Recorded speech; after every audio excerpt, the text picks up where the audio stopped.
ഇപ്പോൾ ശ്രീലക്ഷ്മി കഴിഞ്ഞ ഏറ്റവും കൂടുതലുണ്ട് ഈ സോഷ്യൽ മീഡിയ ഭയങ്കരമായിട്ട് ട്രോള് കിട്ടുന്നത് എവരെയാണ് ഈ ഐശ്വര്യ എന്ന് പറഞ്ഞാൽ അവർക്കെതിരെയാണ് ഭയങ്കര ട്രോളൊക്കെ വന്നുകൊണ്ടേ ഇരിക്കുന്നത്. ഇത് കണക്ക് പല ഇൻ്റർവ്യൂസിലും ഇവർ ചെന്ന് പറഞ്ഞിട്ടുള്ള ഒരു കാര്യമാണ്. ഇത് കണക്കുണ്ടെങ്കിൽ ദീപക് തെറ്റ് ചെയ്തിട്ടുണ്ട്, അതെനിക്ക് ഉറപ്പുള്ള ഒരു കാര്യമാണ്. അദ്ദേഹത്തിൻ്റെ അച്ഛനും അമ്മയൊക്കെ ആ ഷോയിൽ വന്ന സമയത്ത് അവിടെ ഉണ്ടായിരുന്നതുകൊണ്ട് മാത്രമാണ് ഞാൻ ഈ പ്രത്യേകിച്ചൊന്നും പറയാത്തത്. പക്ഷേ എനിക്ക് 100% ഉറപ്പാണ് അവൻ തെറ്റ് ചെയ്തിട്ടുള്ളതെന്നുള്ളൊരു കാര്യം. എത്രയൊക്കെ തെളിവുകളും കാര്യങ്ങളും കൊടുത്തിട്ട് പോലും ഇവർ വിശ്വസിക്കുന്നില്ല. ഇവരിപ്പോഴും പറയുന്നൊരു കാര്യം എന്ന് പറഞ്ഞാൽ അവൻ മനഃപൂർവ്വം തട്ടിയതാണ്, ബാഗ് എടുക്കാൻ കൈ പൊക്കിയതൊന്നും അല്ല, മനഃപൂർവ്വം അവൻ ചെയ്തതെന്നുള്ള രീതിയിലായിരുന്നു ദീപകിനെ പറ്റി കുറ്റം പറഞ്ഞിരുന്നത്.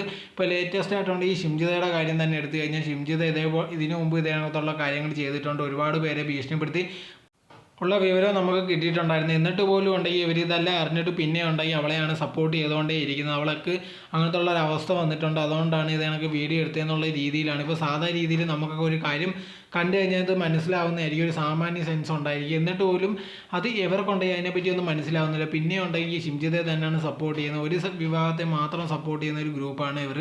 ബാക്കിയുള്ളവരുടെ ഭാഗത്തുള്ള ന്യായമോ ബാക്കിയുള്ള ഒരു കാര്യങ്ങളും നോക്കത്തൊന്നുമില്ല. അങ്ങനത്തെ ഉള്ള കുറച്ച് പേര് നമുക്കുണ്ട്. അതിലൊന്നാണ് ഇവർ. അതോടെ തന്നെ ശ്രീലക്ഷ്മി എന്നൊക്കെ പറയാൻ സാധിക്കും.